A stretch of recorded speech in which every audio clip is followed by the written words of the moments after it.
Well, thank you for joining us. Welcome to the HMG Creative Offices here in South Austin, Texas. Today, we're going to discuss marketing strategy and our process for it here at HMG.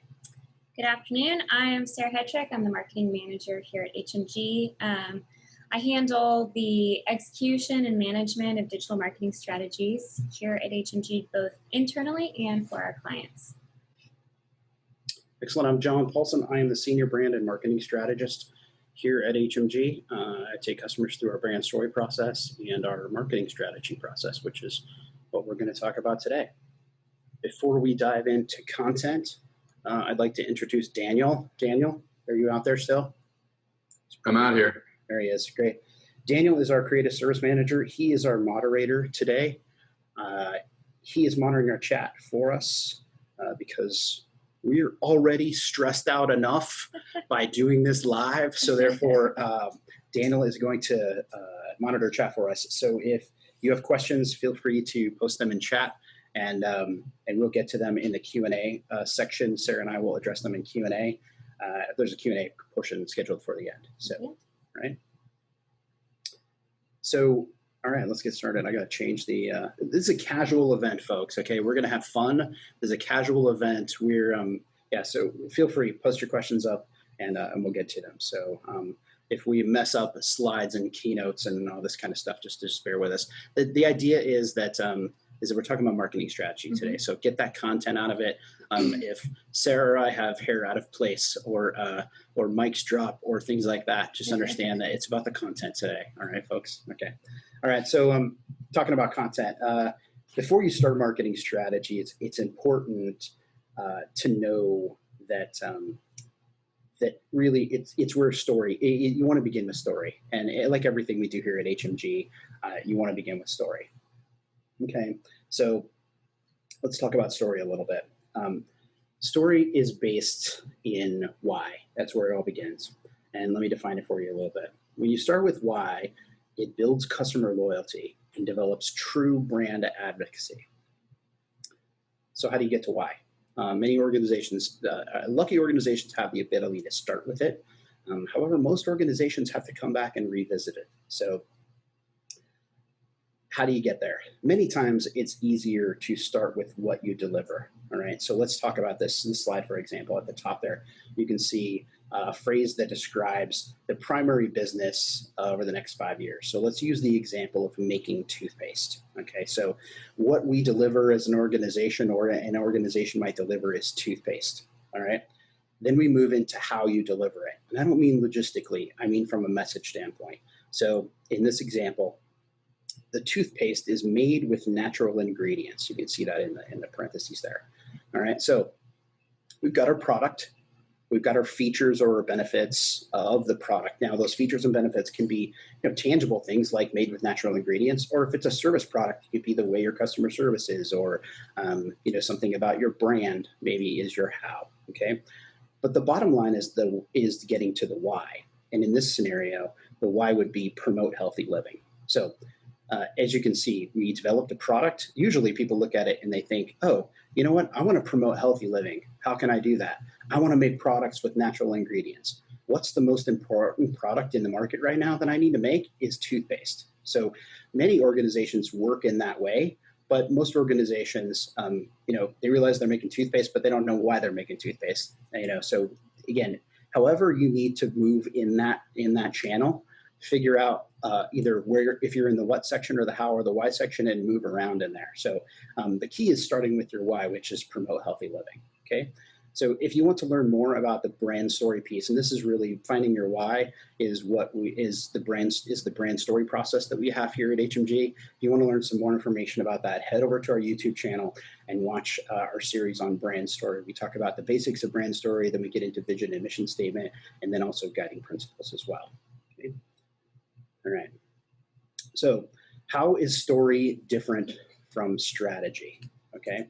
So we talked a little bit about story. Again, get some more information on our YouTube channel, but talked a little bit about story. So in a breakdown, story is basically an account of incidents, okay? Facts pertinent to a situation, okay? So those are the basics of story. All right, you're working through facts and things that led up to your products, your product development, things like that. Strategy is like the art of devising or in employing plans and toward a goal, okay, or devising a plan, okay. All right. So again, difference, story and strategy, okay. All right. So what are the steps of marketing strategy? What are the steps in marketing strategy? Research and discovery. So it's really first, once you know your story, it's easy to do your research and then your discovery. So first is research. All right, and inside of research, there are team interviews, workshops that can be completed. You want to audit your current strategies, anything that you've thrown against the wall and is working. Take into account that information that you've got from there. You want to look at competitor analysis, and then also your market and the position that you have in the market, and you want to analyze that as well. Okay, so now that you've done your research, let's talk about discovery. So inside of discovery, that's what we're going to talk about today is persona definitions, kind of your approach and the messages that work inside of that approach, channels and platforms, and then timeline and budget. Okay, all right. Again, if you have questions about any of the slides, please post them up in the chat and we'll get to them at the end, all right? Okay. Awesome. So as John was just saying, our foundation starting out is research. And then the first step after that is developing your persona. So let's talk a little bit about that. What is a persona? Why is it important? First of all, it's impossible to have a marketing strategy without first defining your target audience. So this is really honing in and looking at who is interested in your brand, your products, services. Creating a persona is basically taking a look at your target customers and then building out a semi-fictional character to represent each of who your audiences may be. In a buyer persona, it's important to note it's not something that's made up. It's based on research, and that's like a very critical aspect of it, and data that's gained in the discovery process. And sometimes this data is based on like real life customers that you have that you're interviewing and talking to and understanding better. The benefits of having a buyer persona helps you break down the demographics and the psychographics of who your target customers are. So it helps you understand what makes them react and how you can most effectively engage with them. And it also gives you information that may surprise you. It helps you discover unknowns. What you may find in your research is that your target audience might not be who you thought it was. People may not be where you expect them to be, and they might not be there at the time that you expect them to be there. For example, millennials are my age is notoriously known for being on Instagram, probably at night before they go to bed. That's a common assumption, but you may find in your research or in interviews talking to people that not all millennials are going to be on Instagram at 9 p.m. at night. They may be found on Reddit or Twitter, other areas, channels that you may be communicating with them on. And then also, understanding your personas helps you really get into the mind of your customers and know what their decision process is, what they value, what they're looking for, and it really helps you get into their minds so that you know what they're thinking. So here at HMG, we like to take it a step further and look at people who are not just interested in your products and services, but who will buy into your brand as a whole. And this brand buy-in is where your loyal advocates come from. When people believe in your organization, it doesn't matter what you sell, they'll be on board for any of your products. So more specifically, what kind of data is included in a persona? It's going to include demographics, psychographics, messages, and we can look more into that on the next slide if you want to move to the next one, John. So breaking that down, demographics, that can include age, income, education, spending habits, social habits, any professional info, maybe what they value at work, what their goals and habits are, their salary, and then any defining traits or characteristics of that person. And then psychographics is more getting into the way that they think. So their goals, values, concerns, digital behavior, where they engage on social media, where you can find them on the web. and their responsiveness to different types of content, whether that's TV, digital, print, and also opportunities that they're looking for and challenges that they're facing and solutions that they're seeking because of those challenges. And then also that brings us to messages, and that's taking everything that you know from the demographics and psychographics and crafting it into very specific copy that you know is going to be targeted towards a specific customer.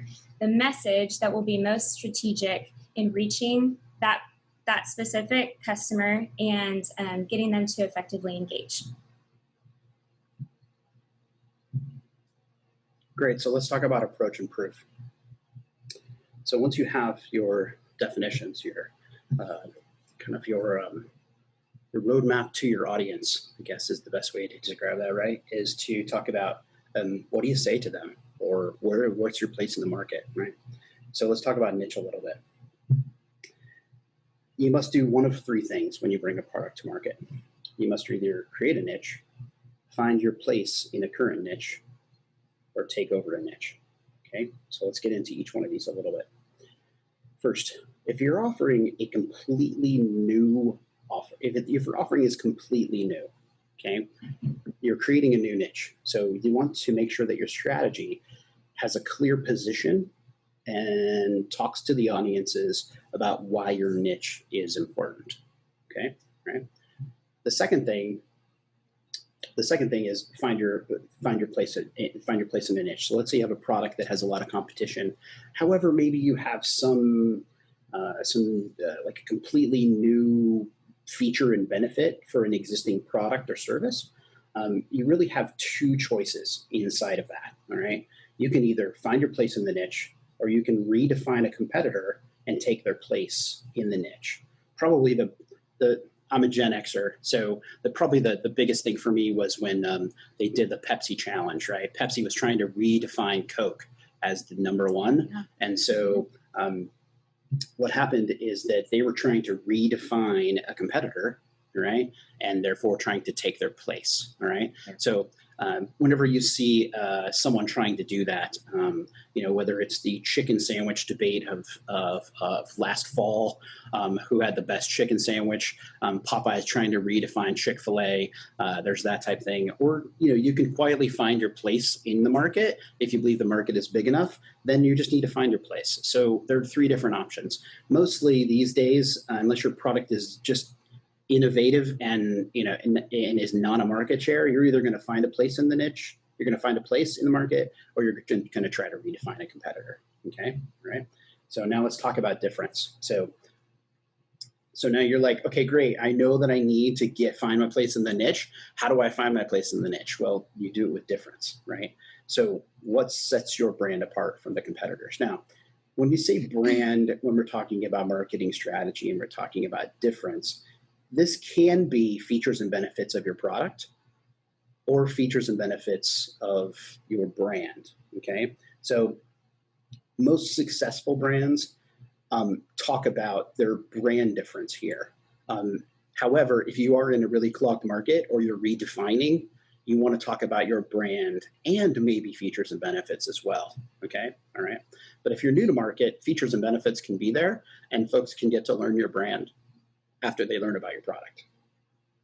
All right, now what I consider probably the largest part of social proof is what I call social proof.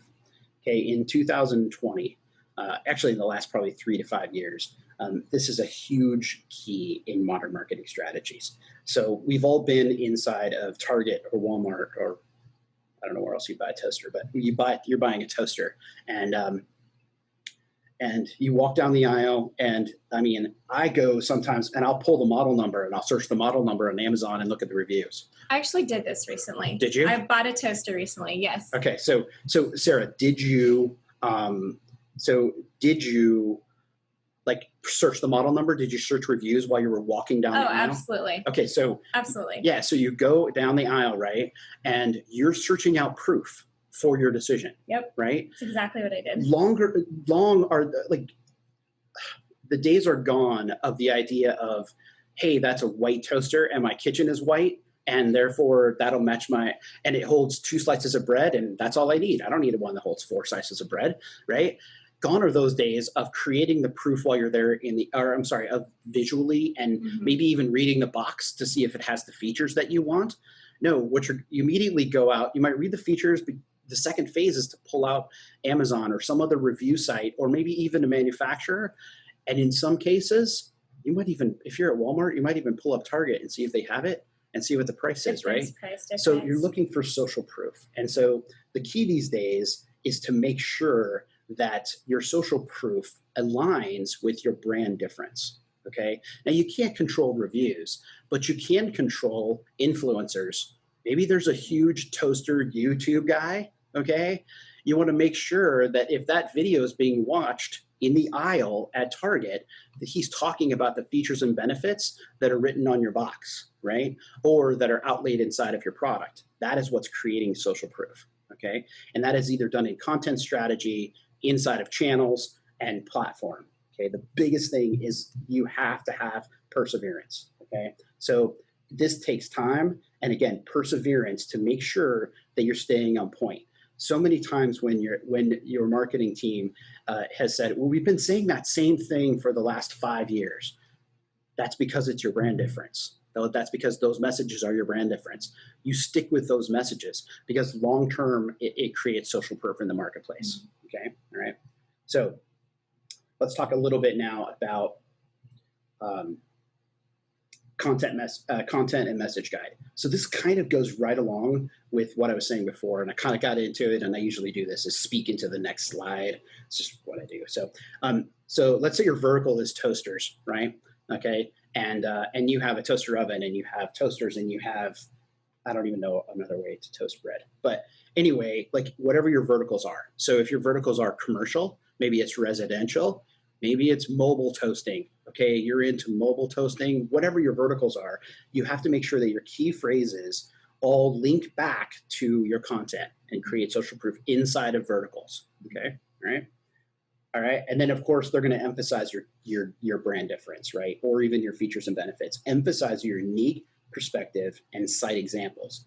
This is how you turn what your marketing team may see as boring messages about your brand or after they speak to them a while. What you have to do is emphasize it and use and cite examples. That's how you draw content, and that's how you create more social proof. Okay. All right. So messages. So what messages do your personas desire in each channel and platform?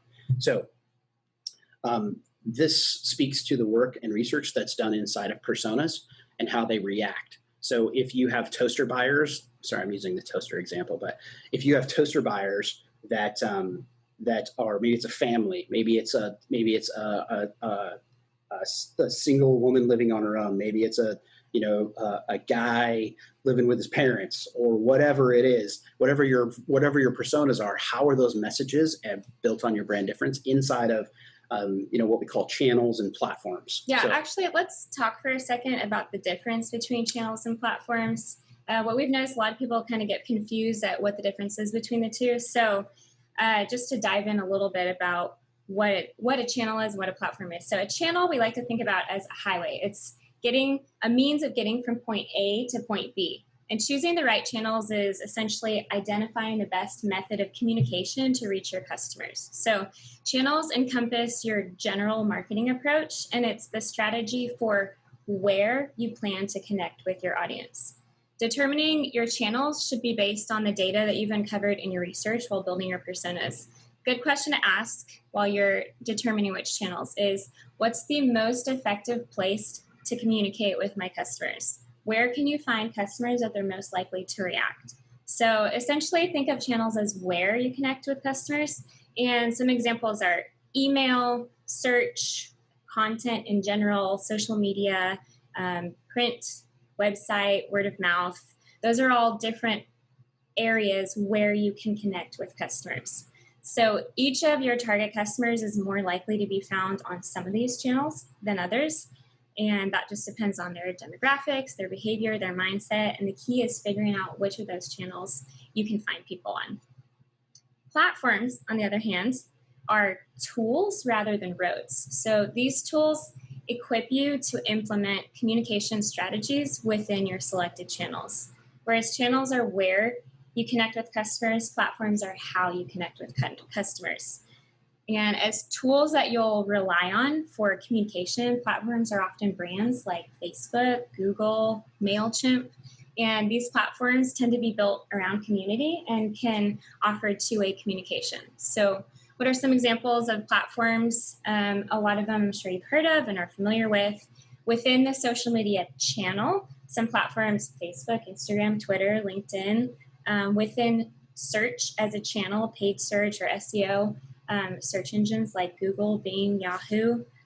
Within email as a channel, as a way of communicating to people, a tool within that would be MailChimp, our proprietary email platform, eConnect, Campaign Monitor, and then within websites, maybe WordPress, Shopify, and the list goes on. You can see some more examples there, but each one of those would be a platform.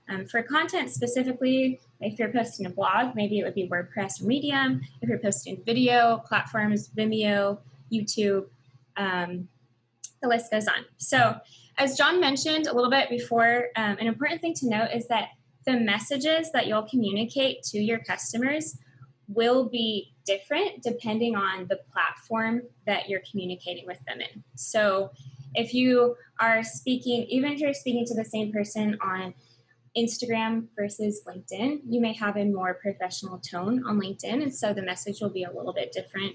We actually employ that here at HMG on our social media. We'll have a similar message go out on different platforms, and we'll communicate that message a little bit differently based on the platform that we're using to reach people.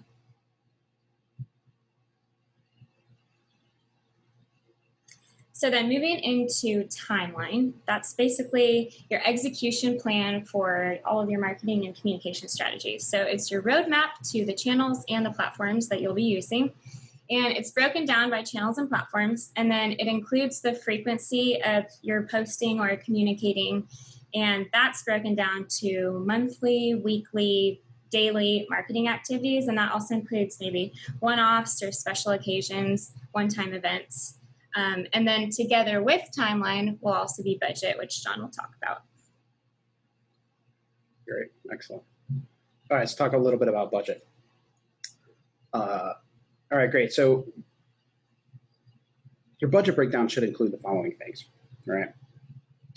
What platform you want to use and the estimated hours. So based on persona data, research done, competitive analysis, messages, really the type of product, the time of day, week, month, like Sarah talked about as far as timeline goes, budget breakdown is done by platform, okay? So the reason we break it down by platform is so that there are different nuances, as Sarah talked about, inside of each platform. And so therefore, sending an email out at 11 p.m. at night is not that great. But posting on Instagram at 11 p.m. might be great. So that's why we break them down by platform. If we broke it down by social, if we broke it down by channels, then you might think that it's okay to post your post on LinkedIn because it's a social channel at 11 p.m. at night. We want to get down and get micro with it and make sure that you understand that posting down Instagram at 11 might be all right, but a general social post may not be, okay? And so then what we do is we estimate the hours that it would take, whether it's a graphics, maybe you need graphics made, maybe you need media, some type of media done as well. And then also kind of the estimated hours that it might take either someone on our team or someone on your team to actually execute that particular piece. So beyond that, we talk about media cost. So that could be, as I talked about, as graphics, but it could also be kind of the cost of advertising. So not only the cost of generating the graphics and the media, but actually buying the time, buying the space, okay? And then at HMG here, we offer either ongoing, monthly, or kind of a one-time cost, depending on the project. If we're talking about maybe it's word of mouth, and we're talking about an event, and we build you, a deck to use at an event of some sort, that might be one-time costs. We also offer execution piece that might be monthly engagement about, handling a certain platform or even a certain channel. Okay, great. So let's see. You must also include a short explanation for anyone not present when you're reviewing the marketing strategy with the team. Once that includes information such as how to use guides. So in other words, this marketing strategy can be implemented in a couple of different places, right? You can hire an outside agency, which sometimes is cost effective to do because managing different channels and platforms can get expensive. And so therefore, having an expert who already knows a particular channel or, and more importantly, a particular platform might save you ramp up costs for educating that person, bringing someone on from a time standpoint. Okay, all right. Okay, great. That wraps up marketing strategy. Again, we talked about personas, right? Sarah, we talked about personas. Then we talked about kind of research and discovery. We got into kind of content and messages. Then we got into channels and platforms, kind of the roadmap or the highways, as you talked about, the channels, and then platforms. We talked about timeline and budget. So Daniel, go ahead. Before we go into Q&A, just to kind of wrap up a little bit, the point of all of this is to be able to have a strategic roadmap so that moving forward, you know exactly what to do for execution for your marketing efforts. And it's very easy to go out there and just kind of broadcast your message out to a bunch of different people. What this strategy does is take all of your efforts, hone them, refine them, identify your target audiences, figure out the most effective way to engage them, the most effective time to engage them, the most effective thing to say that they'll listen to that will catch their attention. And all of that is so that you get a better return on investment for all of your marketing efforts. Obviously, there's going to be some sort of investment of time, resources to be able to get the word out about your products or services.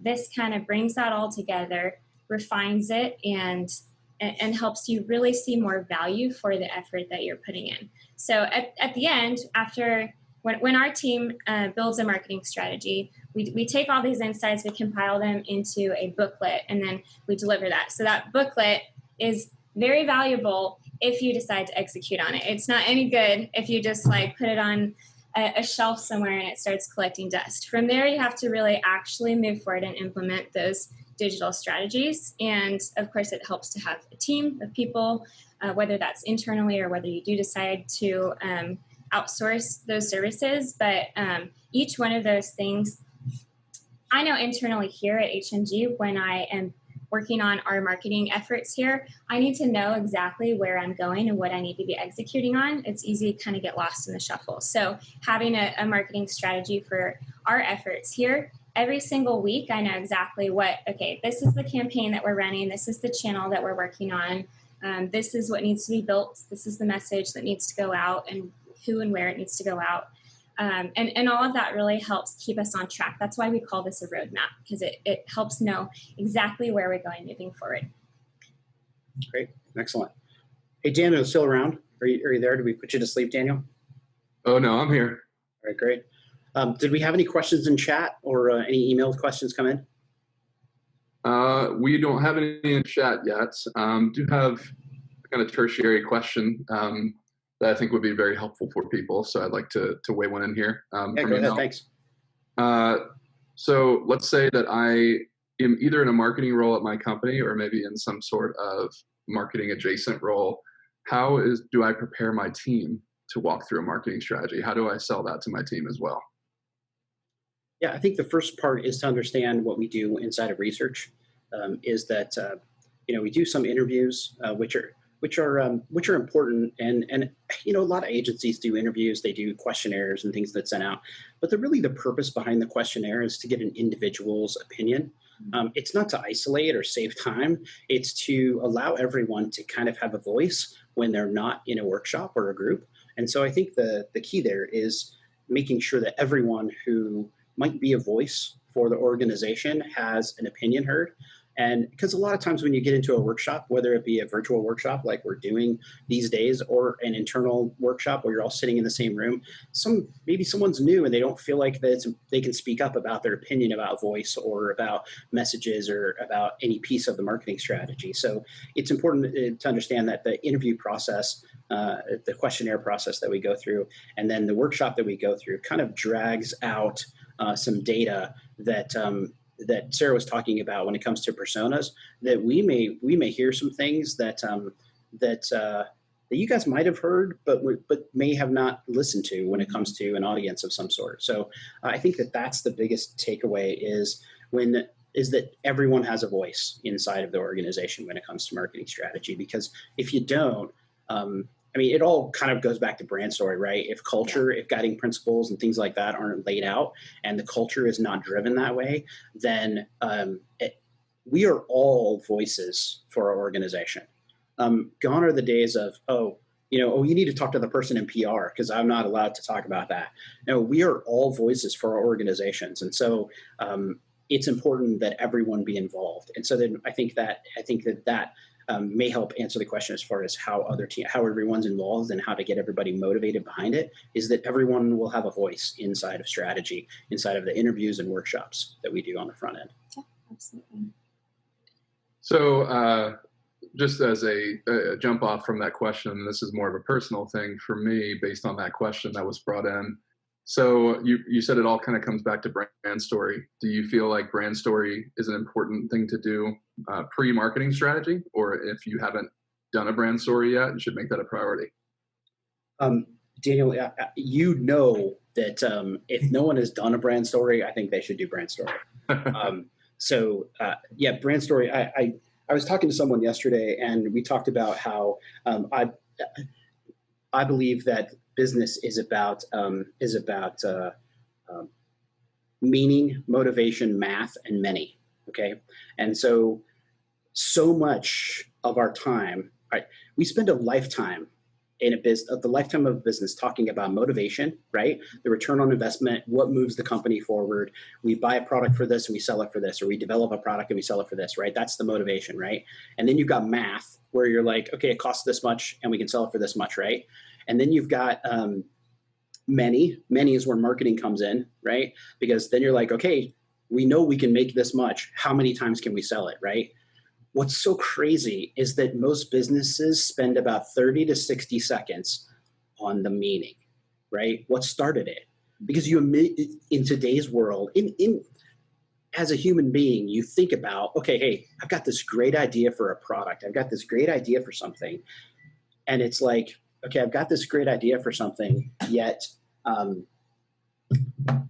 can I monetize it? How can I support my family with it? How can I change the world with it, right? You start thinking about that and less about how you got to the product, right? And how you got there. What was the pain point in your world? So brand story directs you back to that pain point. So the inside of your motivation and your math and your many, you can then talk to about what the meaning is, right? Because that's what people want to talk about. Mm-hmm. They want to hear about the meaning of your business, not really about features and benefits.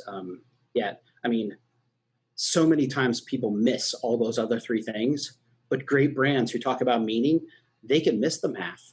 They can miss the many even, right? If you can survive on story, the other three come easy. So sorry, Daniel just got me off on a total brand story tangent. Thanks a lot, Daniel. I'm sure I think if you really want to see effective marketing, you have to know who your brand is. Mm-hmm. I mean, you can't get out there and start sharing messages about just your products or services.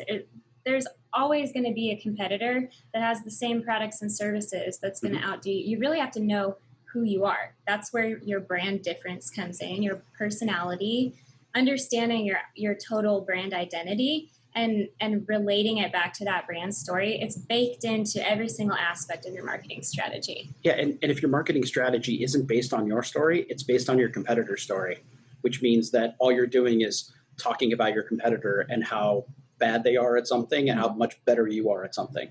And if you're talking like that, people don't want to hear that. Yeah, that's not a long-term. As Simon Sinek says, that is not a infinite game. That is a finite game. So marketing strategy based on brand story is an infinite game. So yeah, and I'm glad we differentiated between story and strategy, because I think previously in our history at HMG, we combined brand strategy and marketing strategy, and John has kind of pieced those out because story really it's uncovering what already exists. It's not devising a plan the way that this marketing strategy is, where you're really thinking critically, what can I do to most effectively reach people. So there's much more of a strategic approach about it versus your story that's just telling what's already happened and defining the thing that makes your brand unique. So bouncing off of that, then, John and Sarah, it seems like, it really comes down to, like you said, to meaning and to story. So to put you both on the spot, can you identify a company that does something that a lot of other companies do, but they just tell their story and they just show their meaning a little bit better? I'm going to go first because I want to steal this if Sarah was going to use this example so that she has to think of another. Everybody does it. Everybody uses them all the time in this example. But the reason they do is because it makes so much sense. When Apple started, they were creating a niche. Everyone thought they were adding themselves to another niche and redefining someone. But they were really creating a niche because at the time the Apple computer was made, a font was actually a graphic that you could manipulate. And that was their difference in the market. Okay, so Microsoft or IBM or a PC, all right, you had a font cartridge that went in your printer, right? And whatever data you put in came out in that particular font, right? So what does that do? Okay, it allows it right from the beginning, the machine was made for creatives, all right? About manipulating fonts, right? If you think back, and everyone in this room except me, maybe even Daniel, the idea, I remember when you looked at a newspaper article or a magazine article, and the first letter was like a giant like D or an F or whatever it was, right? Okay, that process, it took forever for the desktop publisher to build that large F, okay? When the Apple IIe came out, when the second gen came out, and you could manipulate that font inside of there, creatives were the only ones that were using Apples, okay? They were using Macs. And really then it moved into schools using Macs, right? And then now it's moved into lots of folks are using Apple products, right? But when you go into an Apple store, you can do a spreadsheet. You can have Microsoft products, Outlook, Word, Excel, everything right on this machine, okay? But when you go into an Apple store and they have that giant TV screen or multiple TV screens, that giant screen there, they're not showing you how to edit a Word document or how to check your spelling or make punctuation changes or how to make Excel formulas. No, they're showing you how to take a better picture, edit a video of your family. They're training you to be creative so that you attach yourself to their brand. Their brand has always been about creative. It will always be about creative. What they've done is they've told everyone, no. Yeah, just because you're not a graphic designer or you're not a photographer or you're not a videographer, you're still creative. Therefore, you can use our products. So when I talked about kind of brand difference and how you have to persevere inside a marketing strategy, think about how long Apple has persevered with the idea of creative, right? In the 80s and 90s, they were not in business at all, right? And I know someone who works at IBM that works on a Mac. To me, that's a crazy time that we're living in when it comes to their brand. So I think that Apple staying on message and knowing their why and why they started and why they were there about being creative, I think is a huge speak to brand story and how it drives everything behind it, whether it be a website or here at HMG at a website or a marketing strategy, marketing execution, or identity change, things like that. Yeah, so I like to use the example of Tom's shoes because they were one of the front runners of really defining their brand story. And their story and their social cause is what makes the success of the company. So Tom's shoes came out, I don't know how many years ago now, but it's 1 for 1. So you buy a pair of shoes, you give a pair of shoes away to someone in need around the world. And they shared that story and that cause from the very beginning, and the brand totally blew up. And I think it also set the course for so many other brands to follow their lead of really saying, hey, what's our purpose? What's our social cause that we're going to align ourselves with? How are we going to contribute to the community and really be part of what's happening in the world around us? And as I was saying earlier, it doesn't necessarily matter what products or services you offer if people buy into your brand. So people bought into the idea of making a purchase and knowing that that was giving back. And when they were bought into that idea, now Tom's offers bags, clothes, accessories, coffee. They've expanded their product line, and people are bought into that because they like that being part of the brand, being a loyal advocate and follower for the brand, that they get to also participate in the community of giving back to people around them. And to me, Tom's is kind of the golden example of having a very strong brand story and seeing the success of that in their products and services. Yeah, and what I like about Tom's as well is that you never hear a feature and benefit about their shoes or any of their products. You hear features and benefits about their brand, not their products. So some people I know think Tom's are the most uncomfortable shoes they've ever had in their life. I think they're amazing. But the reason that they know that they're uncomfortable because they bought a pair, right? So what I'm saying is that that's a great example, Sarah, of someone not really talking about the features and benefits of their products, but the features and benefits that you get when you buy something from that brand. So yeah, it's becoming part of a community. And it's strategy. It is. I mean, the story's not, but using the story in that way and not talking about features and benefits, that's where the strategy piece comes in. Applying your brand story to your marketing efforts is your marketing strategy. Exactly. Well said. All right, we've got one more question coming in, and then we can probably wrap this up. So great.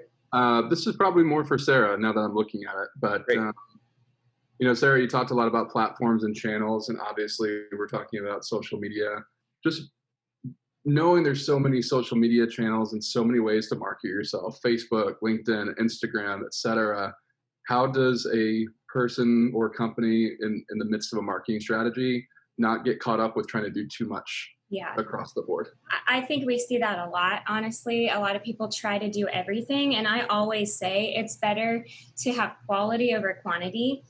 I think it's good to have a presence on different platforms, but if you're trying to completely dominate every single platform out there, you're going to spread yourself thin. And you're not going to be able, most people don't have the time to be able to invest in that or the manpower to be able to invest in that. So I think choosing maybe your top 2 or 3 platforms that your audiences are going to be on and really investing your efforts there is really going to produce the most effective results and the best results for you. If you're out there trying to be a master at Twitter, but all your followers are on Facebook and you're investing all of your time on the wrong platform and you're trying to do all of them really well, I'd say just, forget Twitter for now and really take that time that you're spending trying to understand how to manage another platform and invest it into doing one really, really well. And when you do that, you can build a community around your brand and your brand's personality through your social presence. And you're going to see so much more engagement. You're going to be able to, first of all, build brand presence. And then people are going to start to trust your brand. They're going to engage with your brand, see you more as more human, have more personality. And then that's just going to open up opportunity for you to be able to engage with them on different levels and hopefully convert them into customers. Yeah, what's up? Anything to add to that, John? No, you covered it, as always. Awesome. Well, great. I think this, Daniel, anything else pop in? That's it. Okay, great. Excellent. So I guess that'll bring to close our first joint webinar. I think it went really well. Nice job, Sarah. Good job. Good job to you. And for our marketing strategy, next webinar, I don't think we have an idea as far as, not an idea, but I don't think we have a plan for it yet. We may dive deep into personas, maybe channels and platforms, maybe a nice platform. Some marketing. Yeah, if you're watching this and you want us to dive in to one of the other areas of marketing strategy, we usually do a kind of an overview of the product and then also dive into 1 or 2 of the aspects of it. So if you have an idea for us to do that, that'd be great. Hit us up either John at HMG Creative or Sarah at HMG Creative, and we'll take it into consideration and build our next webinar. So until next time, I guess we'll see you. We'll see you next time. See you next time. Yeah, Thank you thanks, for joining everyone. us.